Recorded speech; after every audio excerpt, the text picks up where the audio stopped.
Okay, so yesterday we studied the model of labor supply, and what we were concerned with yesterday was how to determine the hours of working.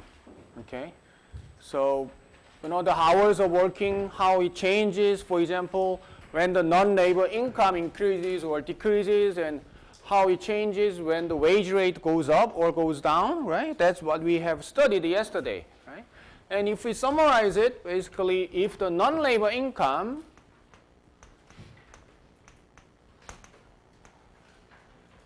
goes up, then what happens to working hours? Increase or decrease? Decrease, right? Because we assume the leisure is a normal good, so when the non-labor income goes up, individuals want more leisure, it means less work. Okay? So it goes down, it should go up. Okay? And also, we learned how the wage change affects labor supply, number of hours of working. Okay? If wage goes up, what happens to hours of working? Increase? Decrease? Increase, decrease? Or uncertain, which is right? Uncertain, right? So it may go up, go down.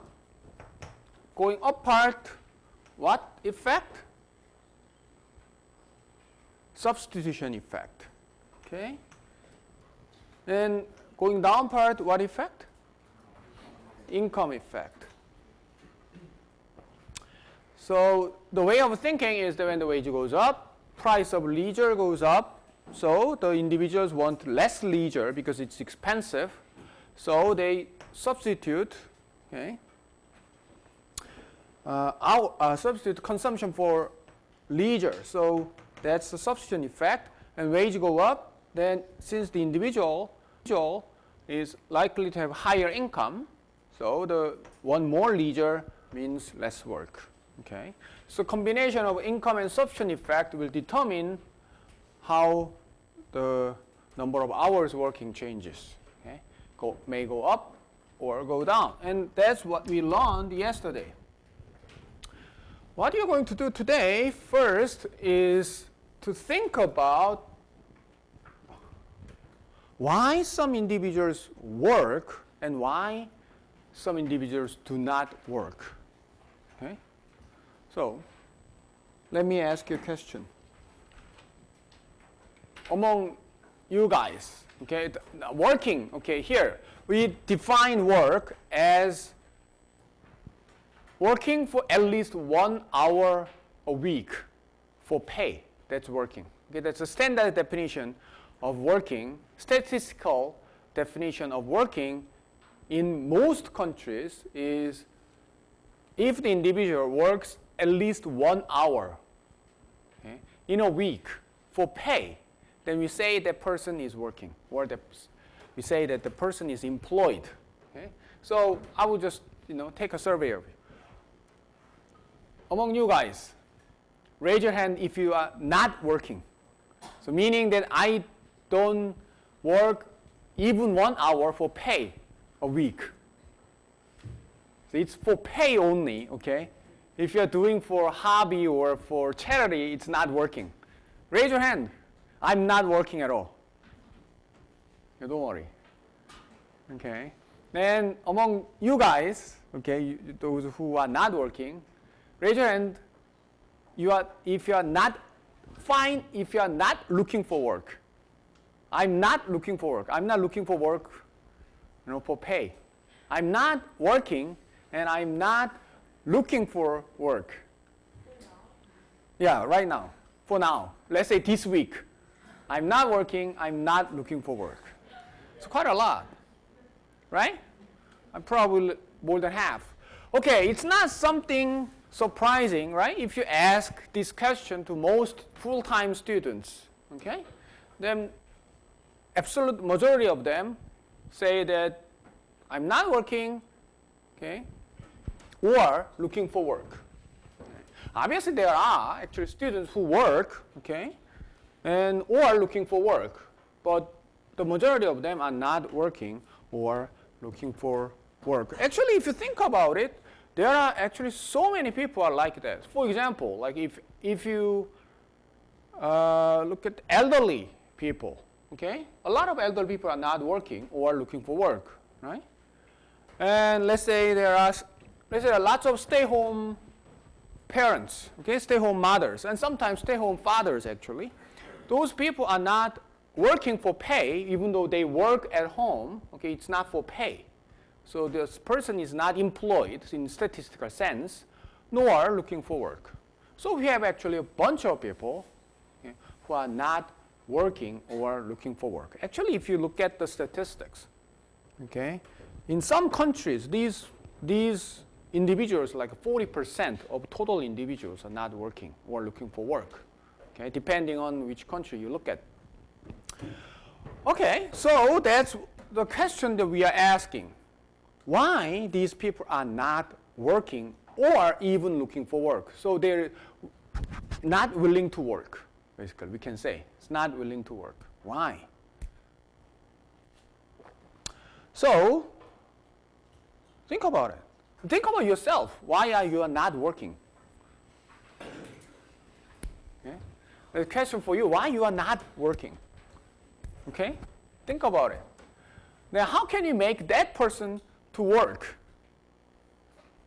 How can I make you work, for example? Me work. Yeah. Giving me extra cost of pay Extra. that I think that I deserve. Yeah, for example, let's say, okay, I offer you a job that pays, let's say, $1 or $1 an hour. How about $10 for an hour? Well, I'll think about it. $10 an hour, think about it. 15? Yeah, sure. 15 and you're gonna work. 50 or 50. 15. No. 20. 20. 20? Yeah. What kind of work is it? Oh, let's say the work that you can do. Let's say, I don't know, keeping a counter at a, let's say, convenience store. Yeah. Clock. Get cashier at the convenience store. $20 per hour. Oh, yeah, true. Oh, yeah, truly. Gonna work? Yeah? Yeah? Yeah, so $20 per hour. $20 is enough for her to work. Okay? No, raise your hand. If I get $20 per hour, I will work at a cashier at a convenience store. Okay, some of you. Okay, it's not still enough for me, raise your hand. $20 is not enough. Raise your hand. Okay? How about if I offer you, let's say, $30 an hour? Gonna work? Raise your hands. I'm gonna work for $30 an hour. No? How about 40? 50? 20 and off. Okay? Now, if you think about it, actually, you may not think hard enough to why I'm not working. But let's say if you meet a situation where that you actually get a job offer, okay? Then think about yourself, how you're going to determine whether I'm going to work or not. Actually, the rule, if you think about it, it's pretty simple, right? As you guys did. You will look at the wage offer, right? And then you will think about whether I want to work for that wage. Let's say the job is, let's say cashier or something, the job that you can do. Let's say you are willing to do, okay, if you are paid enough, right? So if you think about it, actually, if you have unlimited amount of money, you can make anybody to work. No? If I offer you, say, $1 million an hour, I can make anybody to work. Pretty sure, actually, there are some people, probably Bill Gates probably will reject it. But anyway, even Bill Gates probably will accept an offer, let's say, $10 billion an hour, right? If I offer him enough amount of money, he will work as a cashier at our convenience store. Okay, you will find him, in that place. Okay. So think about it. Actually, the person is not willing to work because that person thinks that the wage offered to him or her is not enough. And not enough means that it's basically, you can think, each individual must have a certain threshold, okay, that is willing to work. Let's say for you, like it's $20. If I am offered $20 or higher, I am willing to work. But that amount of money will be different, right? So for some people, could be lower, some people could be higher, right? Depending on the person's preference. Some people like, okay, I like leisure a lot, and the person is likely to have higher threshold.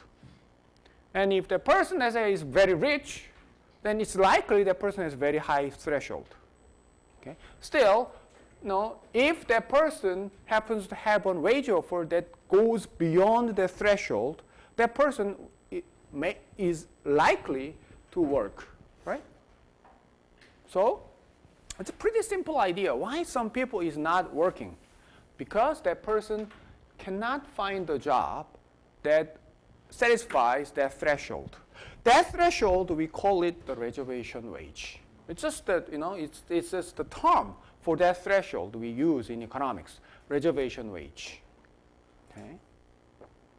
So reservation wage is formally defined as the wage level where an individual is indifferent between participating in the labor market. Actually, I use the term participating in the labor market because I'm just, participating in the labor market means working or looking for work, so willing to work. Okay?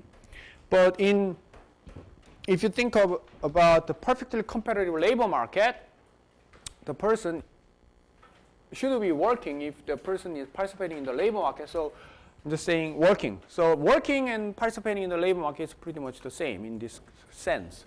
So the wage level where an individual is really indifferent between working and not working. That's the threshold. So it's like a psychological threshold. Okay, get it? So the individual does not wish to work if wages are lower than the reservation wage. And the wage is higher than the reservation wage will induce the individual to participate in the labor market. Right?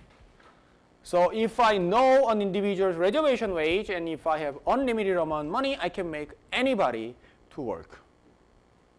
Okay? So you can say that there are a bunch of individuals who find the wages that offered to him or her is lower than the reservation wage, so that person does not work.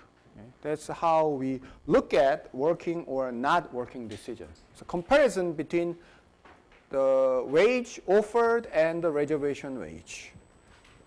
So the question is, how do we find the reservation wage? What determines the reservation wage? So we use the framework of work leisure choice model to find the reservation wage. Okay? So let's think about it.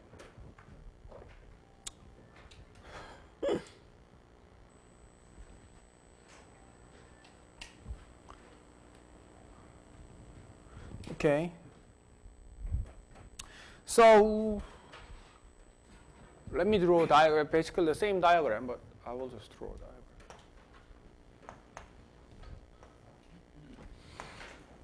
So L and W, leisure and wage. Okay, then if the individual, think of an individual who are not working. Okay, and that individual should be at this point if the individual is not working. Okay, so at this point, let's say think of an individual who has an indifference curve that looks like this.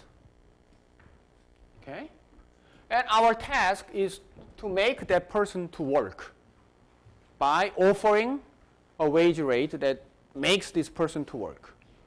Okay, now if we know how the indifference curve looks like, okay, then we can figure out that for each wage level whether this person is going to work or not. For example, if I offer that person a wage rate, let's say $2 per hour, very low wage rate, let's say, then it's likely that the person's budget line gonna look like this red one. Okay? It's very flat because the wage rate is pretty low. Okay? I will make it a little more steeper. Very cool.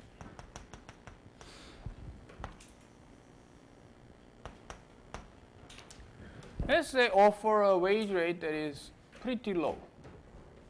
Will this person work?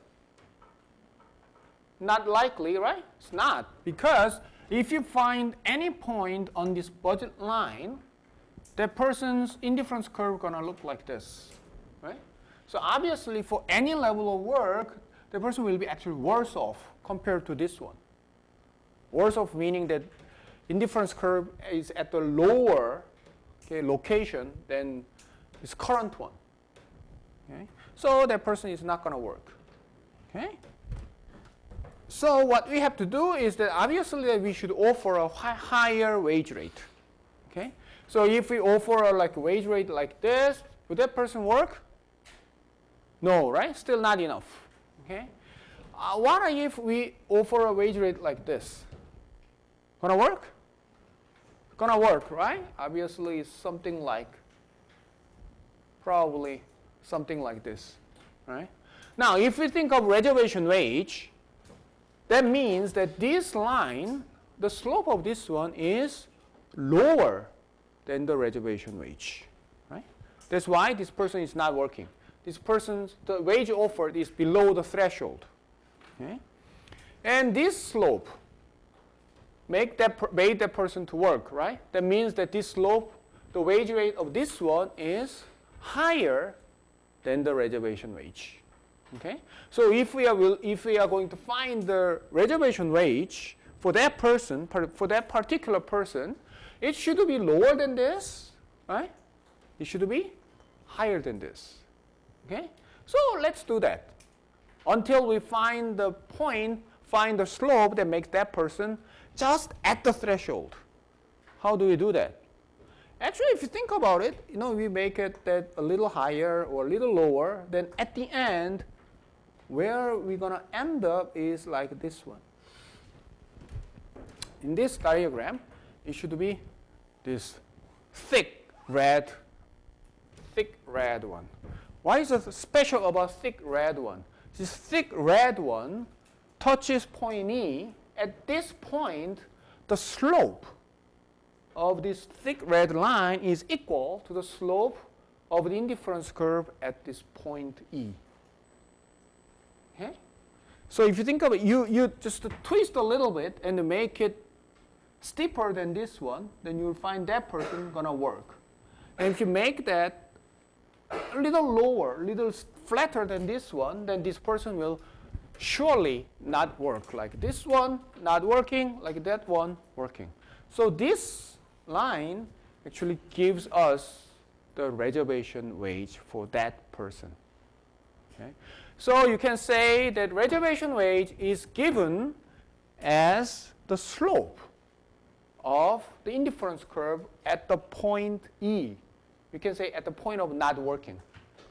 Okay? Get it? Okay. So that's what we have found. So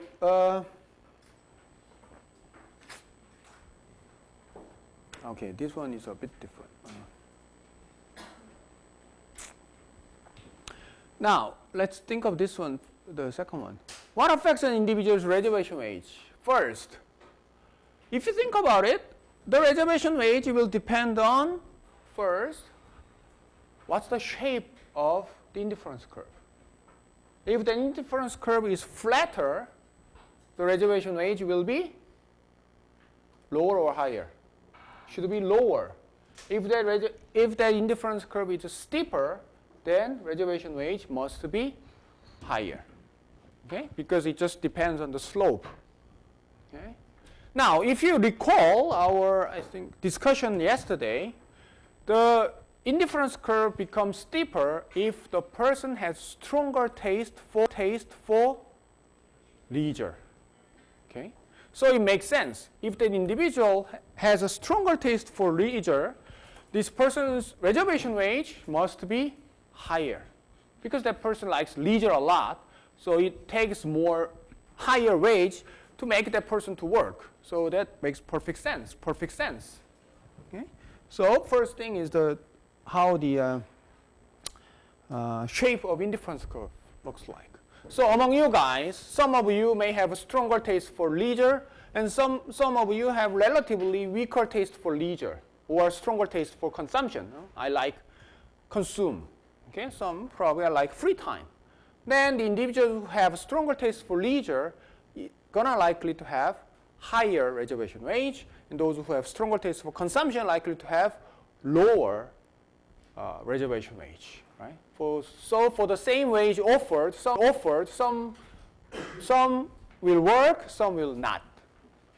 Okay, right? So it makes sense.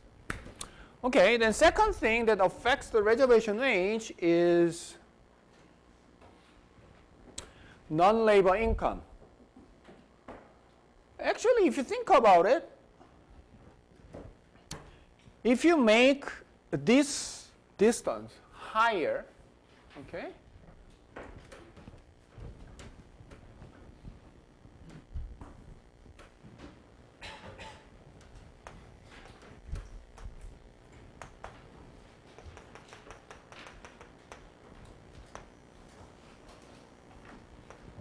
so make it higher, let's say.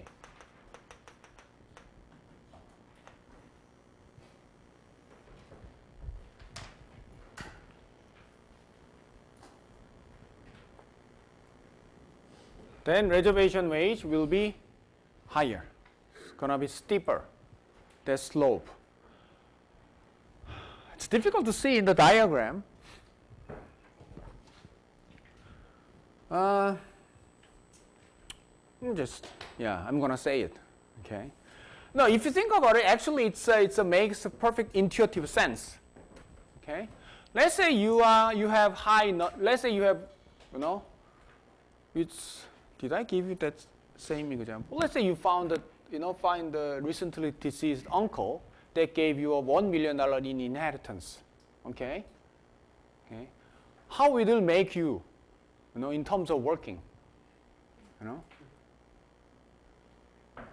For me, $1 million is a little not that much. But anyway, okay? But it's pretty sure that it's not likely to make that particular individual more likely to work. Probably some individuals are gonna quit the job, right? For example, if you think of lottery winners, right? Lots of lottery winners, they quit the job. Okay, what happens? And what happens is that their non-labor income goes up, then it is intuitively natural that that person's reservation wage should go up, right? Richer people are less willing to work for, let's say, the same wage rate. Okay? If I offer, let's say, $10 per hour to a very poor person, that person is more likely to work than a richer person. Okay? So what we can say is the second point is the individual's non-labor income gonna be affected by the non-labor income higher non-labor income will make that individual's reservation wage to go up. Okay? So preference and non-labor income will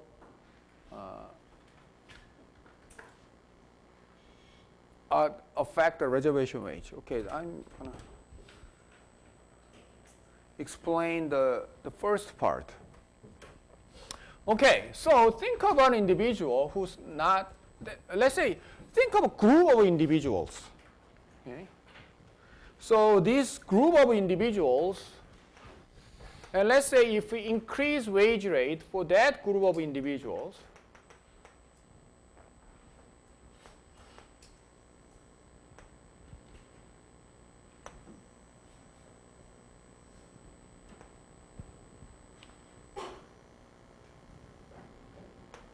let's think of this part.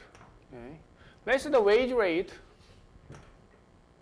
let's say, I'm just saying W0, W1. Wage rate goes up from W0 to W1. Okay? then we can ask whether this person gonna increase working hour or decrease working hour. Wage goes up, then what should happen? Increase or decrease for that particular person. This person was not working at the wage rate of W0. Let's say wage rate goes up to W1. Will this person work more or work less? More or less? Think of income and substitution effect. Okay? By substitution effect, will this person work more or less? By substitution effect. Wage goes up, so work more, right? Substitution effect. How about the income effect? Work less, it seems, but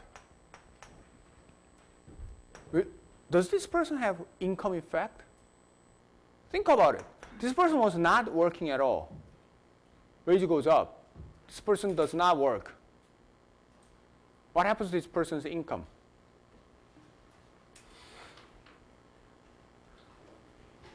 The person was not working, right? Wage goes up. What happens to this person's income? Same, right? Okay? So, there is no income effect. Income effect happens only when the individual's income increase if the individual keeps the same number of hours work. Okay? So this person was not working, so there was no earnings. Okay? Wage go up, still, if that person keeps the same position, okay, same behavior, the income would not change at all. So there cannot be an income effect, only the substitution effect. Anyway, that doesn't make any sense to decrease labor supply from 0 hour to what? Right? So there can be only one direction actually. But if you think about it, if the person does not change the behavior, the income does not change. But normally if the person was working, their wage go up, then even if this person doesn't change anything, the income will increase. Right? But since this person is not working at all, there is no income effect. Okay? So when the wage go up, okay, for individuals who are already working, we cannot say for sure whether that person is going to work more or work less. But if the wage goes up, then we can say surely that for some people, they will increase working hours. Okay? So I said the group of people, so let's think of group of individuals. Okay? Then let's say for that group, wage go up. Okay? Then we cannot say for sure that whether the individuals who are already working, among the group, we don't know whether as a group they're going to work more or work less. But we can say for sure that there will be more people who are going to work. Okay? So that's the first part. So rise in the wage rate, increase the labor force participation rate of a group of workers. So an increase in the wage rate of a non-worker does not generate a non-income effect. Okay? Only the substitution effect. For example, like if you look at the labor force participation rate of women over the past, let's say, 40 years, 50 years. In most countries, it has been increasing. Okay? In Korea or in any other country, it has been increasing. So more and more women joining the labor force, okay, compared to, let's say, 50 years ago. Okay? And one thing we can say is, why are more of them are working? Okay, there may be many reasons, but one reason actually we can suggest is over time, women's wage rate has increased. Okay? So since the women's wage rate has increased, that makes more women to join the workforce. Okay? Actually, if you look at the statistics, then in a country where that wage rate has increased by large percentage, they generally see a larger a relatively large increase of labor force participation among women. Okay. In this particular course, I'm not going to talk about it too much about it because that's not the focus of this one. But if you're interested, take my labor economics course. Okay. Then I will talk a lot more detail about it. Okay. Now, let's see that labor supply behavior of an individual now in aggregation. Think of an individual that whose wage rate is, let's say, very low, $2. Then we can say probably this person is not going to work because that is lower than the reservation wage. Okay? So when the wage goes up, then let's say the wage, let's say $15, then this individual is going to work like that number of hours. Okay, number of hours is counting from T to the left. Okay, number of hours to this. So we can do actually like this exercise that let's say for any wage rate, okay, like $25, then work more. So what effect dominates what? Substitution effect dominates income effect. $35. Let's say like this. Now, which effect dominates which? Income effect dominates substitution effect. Okay. So if we understand how the individuals determine whether they work or not and how many hours to work, then we can actually show that for each wage rate, how many hours this person gonna work. Okay. If that wage rate is below the reservation wage, then number of hours working is 0. Okay, because this person is not going to work.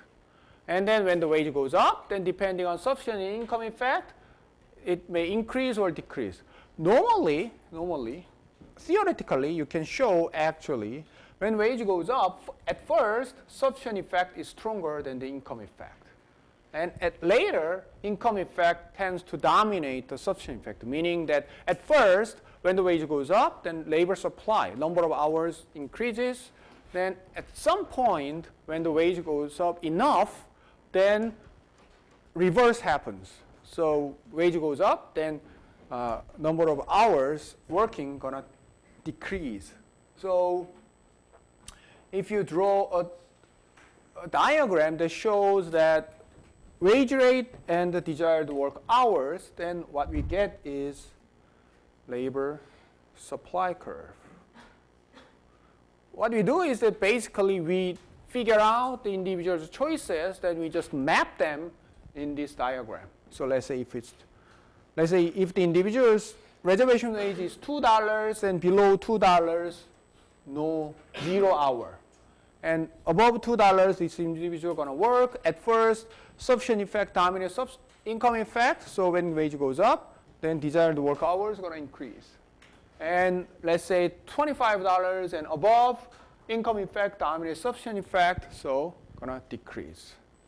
Okay? So this is a typical shape of individual labor supply curve. So for each individual, you can say that each individual have this labor supply curve. Okay?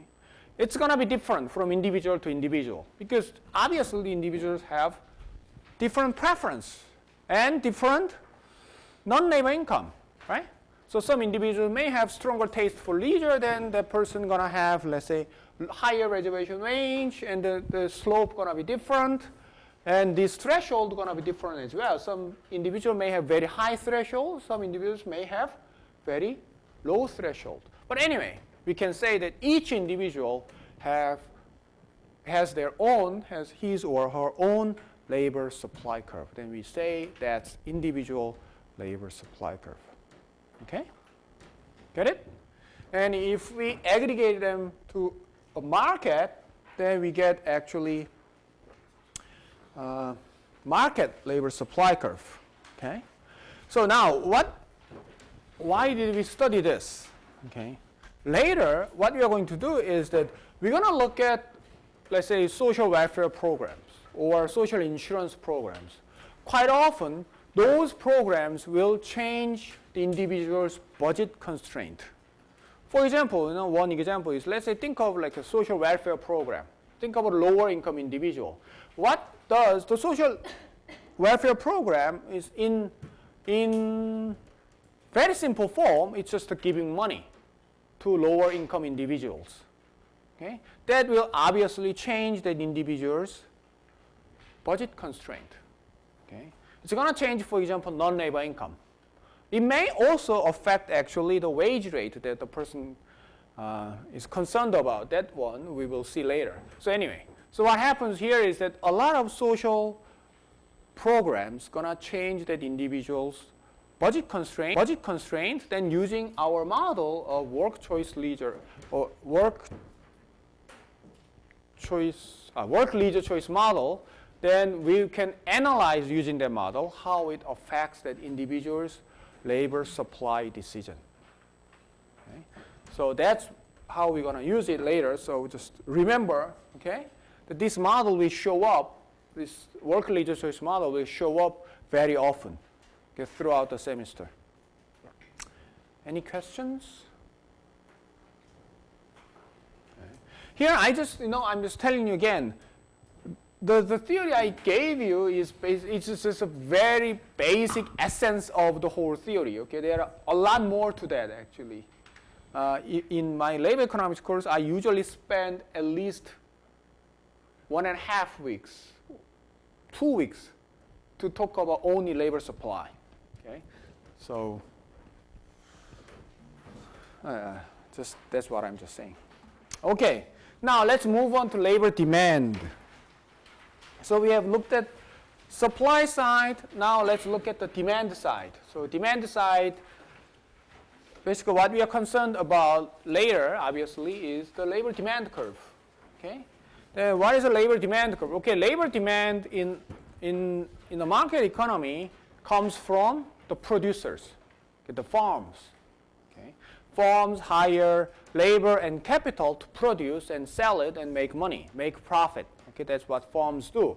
So for labor demand, what we should look at is the farm's behavior, okay, the employer's behavior, the producer's behavior. So let's think of production function first. So in the standard model, we assume that there are two inputs, labor and capital, and this producer just makes something out of using labor and capital. So E, we can say the number of employee hours hired by the firm. Employee hours just means the number of employees times number of hours. Okay? So total number of hours that their employees to put into production process. Okay. It can be simplified as, let's say, number of employees. Okay. Sometimes I just treat E as the number of employees, but actually, it doesn't matter most of the time. So no employee hours, and K is just the stock, capital stock, the aggregate stock of land, machines, and other physical inputs. Okay, it's just a standard model of production function. Actually, I'm pretty sure that if you have taken microeconomics course, you should have seen it during that course. Okay.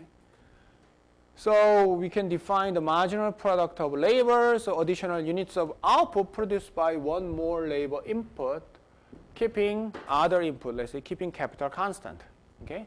So we just think of a producer that if they put one more unit of labor into production process, then their output gonna increase. Okay. That increase, that amount of increase, we call it the marginal product of labor. Okay?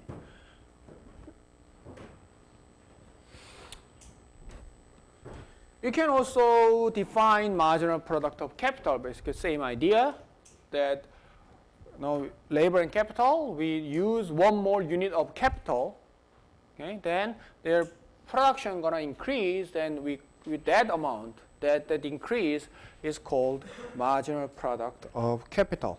Okay? Get it? It's just a standard concept. Okay.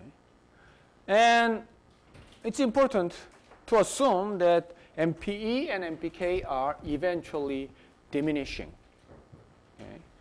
Some people call it the diminishing, what do they call it?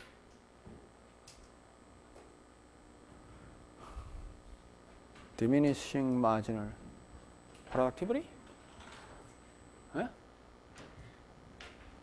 Diminishing returns?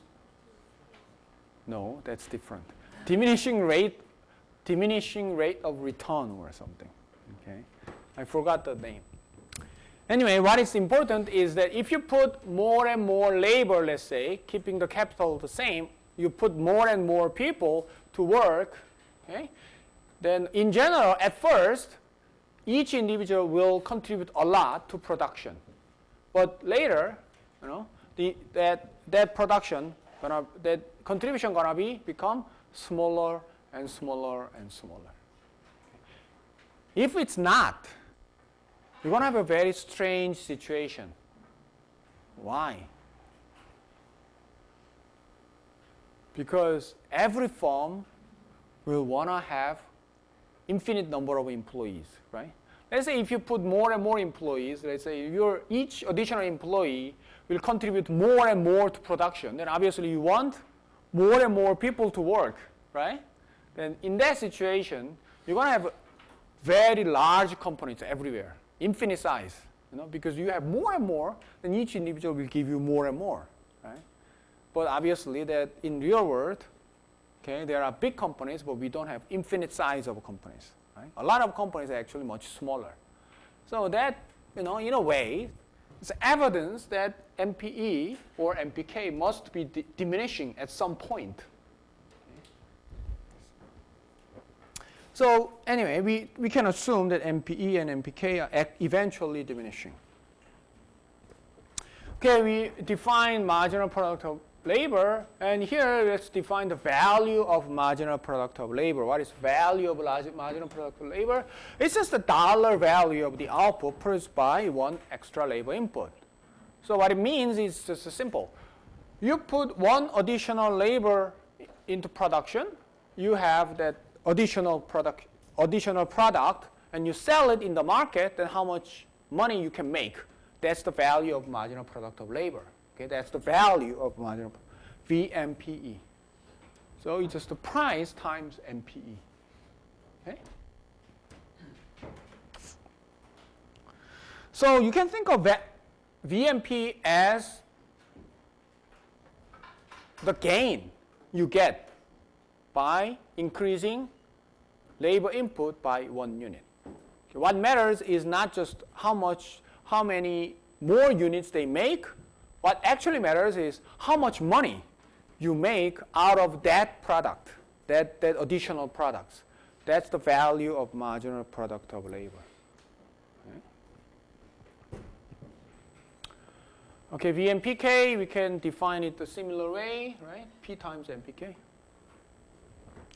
And then for the labor demand, we should separate short run and long run. So what is short run? Short run is just it's a length of period where that capital input cannot be changed. Okay? So capital input, the firms can change labor input pretty quickly. Okay, what they can do is that they can actually, for example, reduce the number of hours of work. Okay, from today, each worker work for, let's say, 1 hour less, or we can say that 1 hour more. So they can change the labor input pretty quickly, okay? Or they can hire more people, or they can lay off some people. But it's difficult to change the capital size. Why? Obviously, that if they want to buy a machine, it takes time, right? For most, it's not like buying a TV or refrigerator, right? If you're a producer, you need a serious machines that is probably customized for your production line. So probably you order that machine that it will take a few months, could be years to get that thing to your workplace. Or if you want to have larger space, okay, then obviously that you have to take time to find a place and then buy it and all those things. So obviously that if you compare the adjustment of labor and adjustment of capital, adjustment capital should take longer time. So when we say short run, it simply means that during that period, during that length of period, the firm cannot change the capital input. They can change only the labor input. So in the short run, we assume the capital input is fixed. Okay, it's a standard. Okay.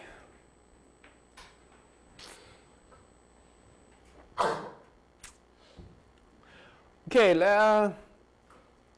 so profit maximizing behavior of labor demand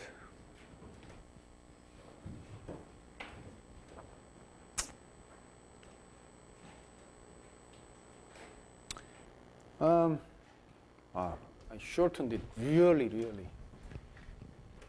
So,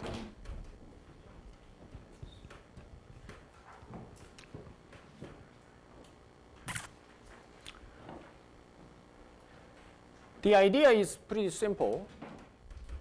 In the short run, you can change only the labor input. Okay? So if you increase, let's say, labor input by 1 unit, let's say that each unit costs you, let's say, $W, the wage rate. Okay? And if you increase E by 1 unit, then your cost gonna increase by W. Okay? But you get gain, okay, by VMPE. Okay? It's marginal cost. You say marginal revenue. Okay? So if you put 1 more unit of labor, it costs you $W, but what you get out of it is BMPE. Okay? So for the firm, what should they do? Okay, simple. If the cost is lower than the gain, okay, gain is greater than the cost, what you should do is that you should put more input because it makes more sense, right? You get more than you pay. So you get more, you increase your labor input. Now, if you increase your labor input, since we said the MPE gonna be diminishing, BMPE will get smaller and smaller, right? And at some point, it's gonna be the same. Now, if you increase labor input even more, then what happens is that now the VMPE is gonna be smaller than W, right? Okay. Which means that now you are paying too much. You pay $W, but you get actually less than $W. So you shouldn't do it because your profit gonna be smaller. So obviously that logic leads us to BMP should be equals W. Okay? So the simple rule of behavior for the firm is that if the wage rate is $10, what should they do? They should pick a labor input that makes value of marginal product of labor $10. Okay? If it's $20, you should pick the value of marginal product of labor. You should pick a labor input that makes value of marginal product of labor equal to $20. Because your marginal product of labor is going to depend on how much labor input you have. Okay? You increase labor input, it's going to be smaller. You decrease labor input, that's going to be higher. Okay? So,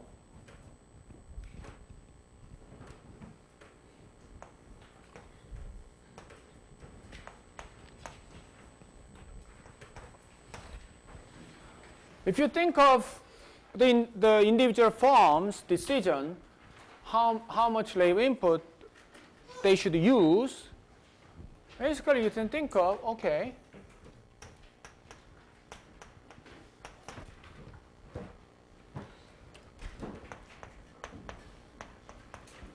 each firm has its own value of marginal product of labor schedule. Okay? It just basically tells us that if the labor input is this, okay, small, then value of marginal product labor is pretty high. And if the labor input increases, then value of marginal product labor is going to be smaller. Okay? And then what the profit maximization rule tells us is that the optimal labor input, the best quantity of labor input, is just to make the VMP equals to W. Okay? Which means that if you are given VMPE line, let's say if it's $10, let's say, if its wage is $10, okay? You pick employment level that makes your VMP equals to 10. Okay, if it's, let's say, 5, that makes pick the employment level that makes your VMP equals to 5. Okay? So what tells us is that this VMP curve basically tells us how much labor input this firm gonna use. Okay? So VMP is actually labor demand curve. Okay? So once we know the VMPE schedule, then we know that how much labor input they're gonna use. Okay? Questions? Okay. So in this case, VMP is no different from labor demand curve. Okay. So labor demand curve is determined by the value of marginal product of labor. That's what this says. Okay? So given W, the firm hires up to the point where VMP equals W. Okay.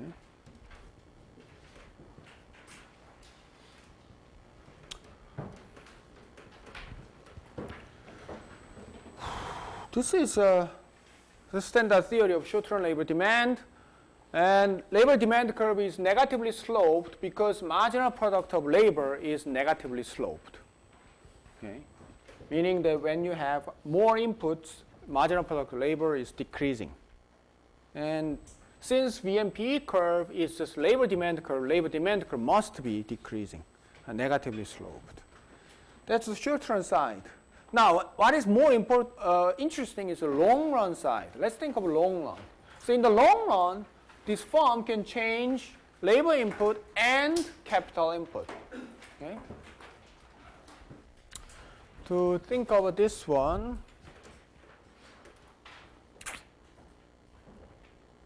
we're going to introduce the concept of isoquant curve. Okay. What is isoquant curve? Okay. The isoquant curve is,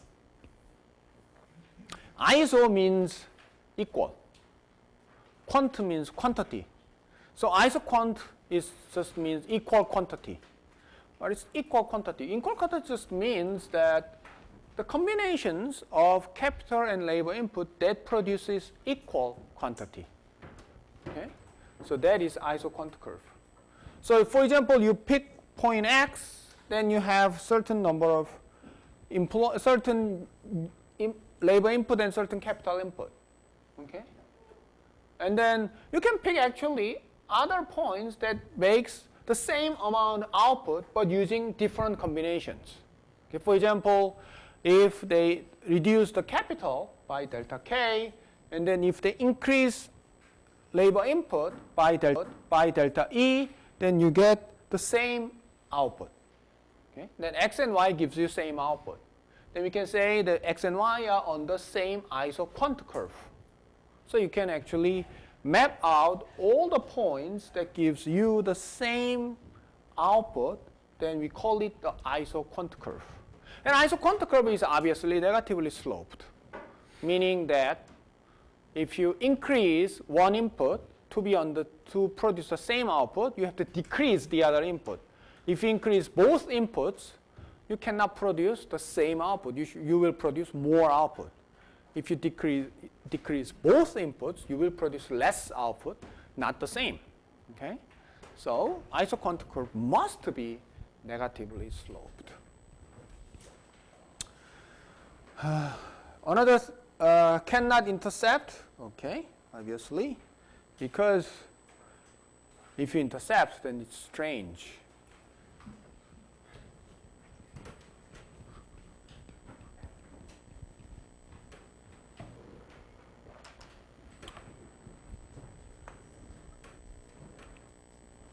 E and K, right? If it's intercept, okay,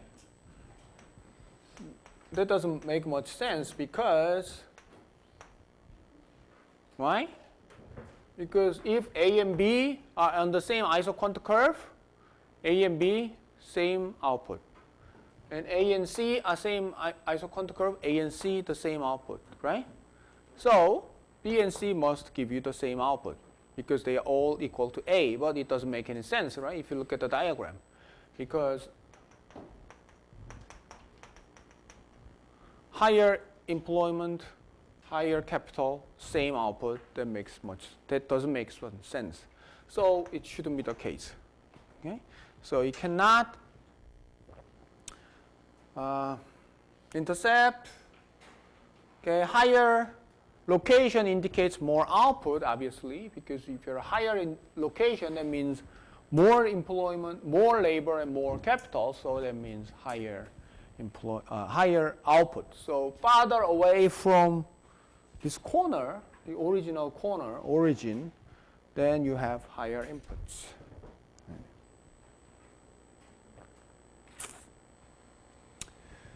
And it's convex to the origin because MPE and MPK each are decreasing. And the last one is the slope. Okay. We call this slope. Okay, so slope is let's say, increase labor input a little bit. To be on the same isoquant curve, you have to decrease capital input. Okay? And that ratio is called marginal rate of technical substitution. Okay? So it's MRTS. Okay? Marginal rate of technical substitution. So it's just the ratio that makes this form to produce the same output. Okay? By how much they have substituted each other. Okay? So that is actually same as the ratio of marginal product of labor to marginal product of capital.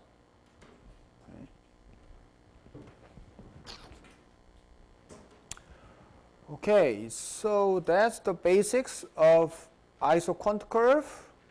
So isoquant curve gonna look like this. Then as slope, it just gives us MPE over MPK.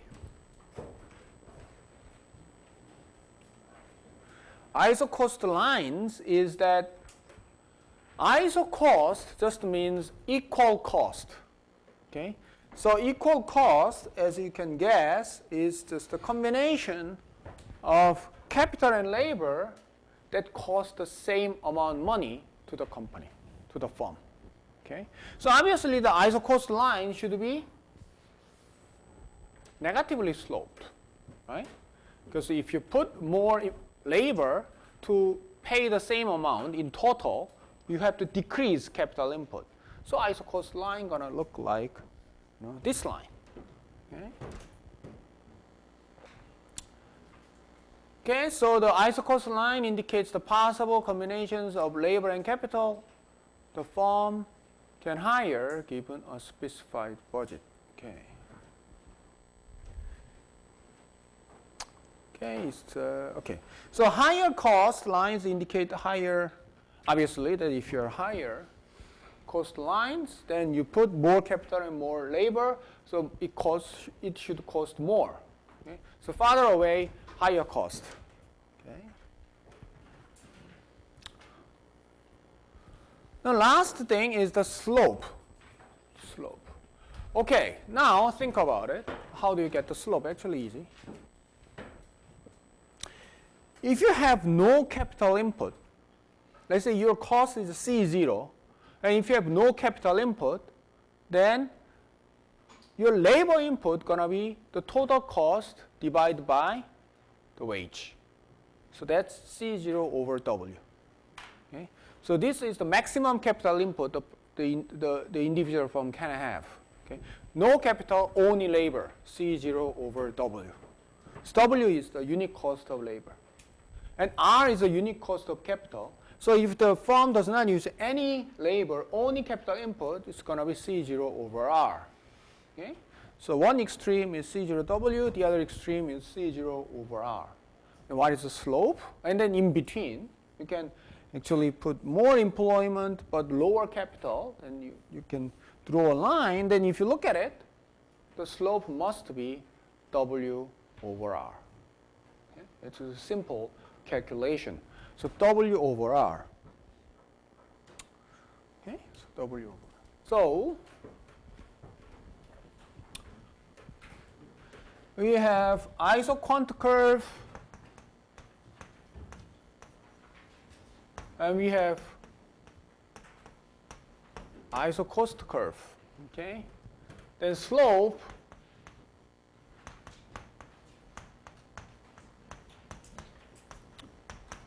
is equal to MPE over MPK, MLTS.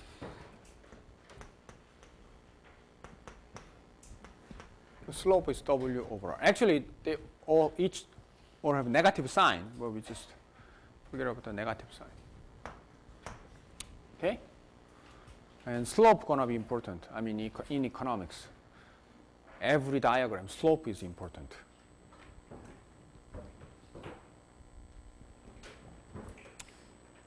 Okay, so we have seen isoquant and isocost. And first, let's think about now the individual firm's decision, okay, for production. Okay, what we are thinking is the cost minimization first.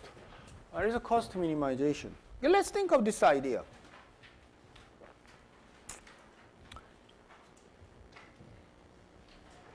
Think of a firm who wants to produce a given quantity, let's say Q0. Okay?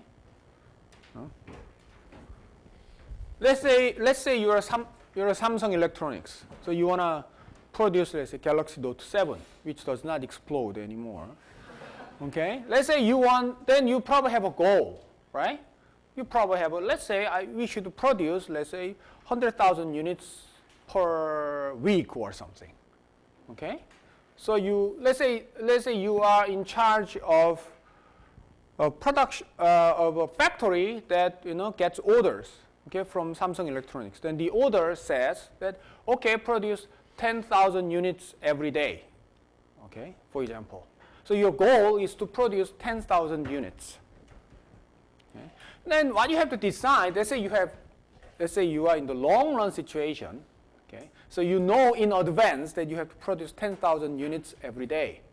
So you're thinking that what you should do is that how should I combine capital and labor to produce 10,000 units a day?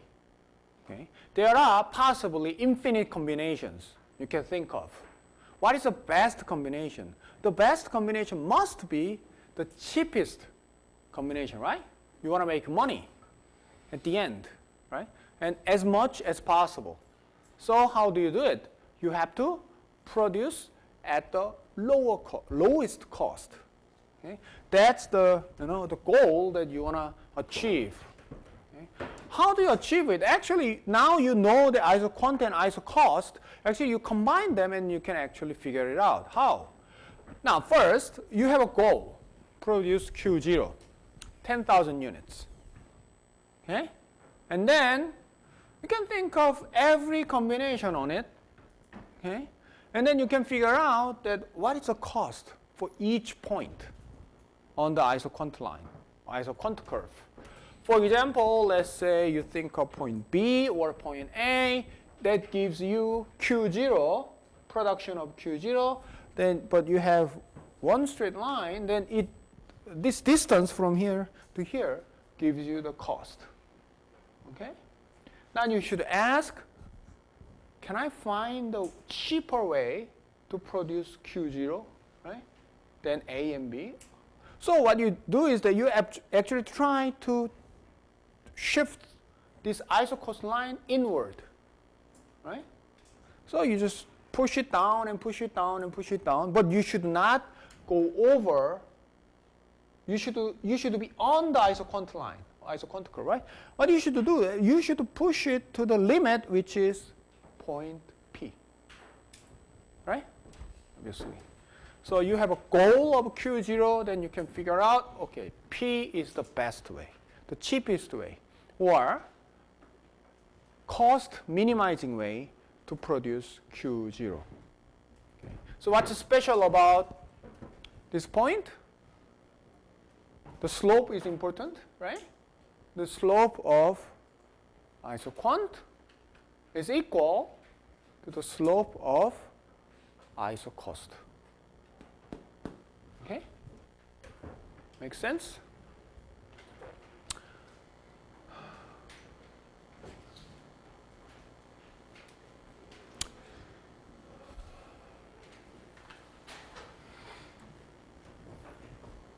So, with the cost minimizing solution P, the slope of the isocost equals the slope of the isoquant, or MPE over MPK equals W over R. Okay? That is the cost minimizing, okay, combination. So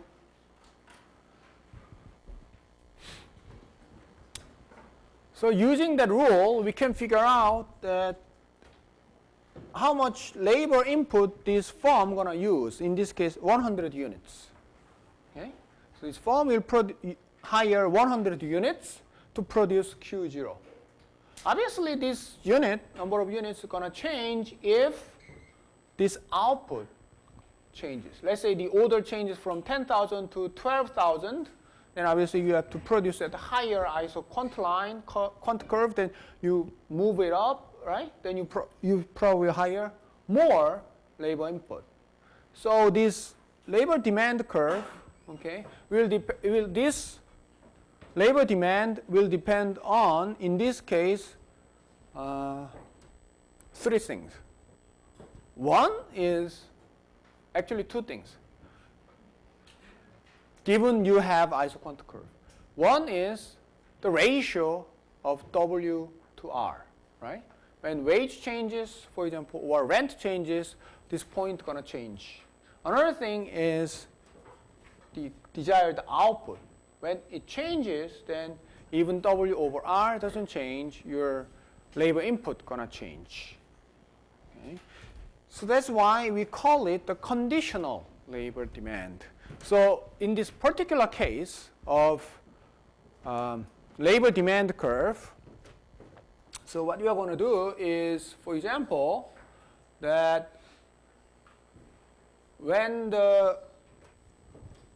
if the order is Q0, then when the wage changes, keeping the order constant, Q0 constant, then we can figure out that when the wage changes, how the labor demand is going to change. Okay? Now we can say that when the wage goes down, then they will use more labor and less capital. You will see later. So you can actually draw a labor demand curve that way. So given Q0, okay, you can draw what is the relationship between wage and the labor input. We call it the conditional labor demand curve because it is conditional on the output size. Okay?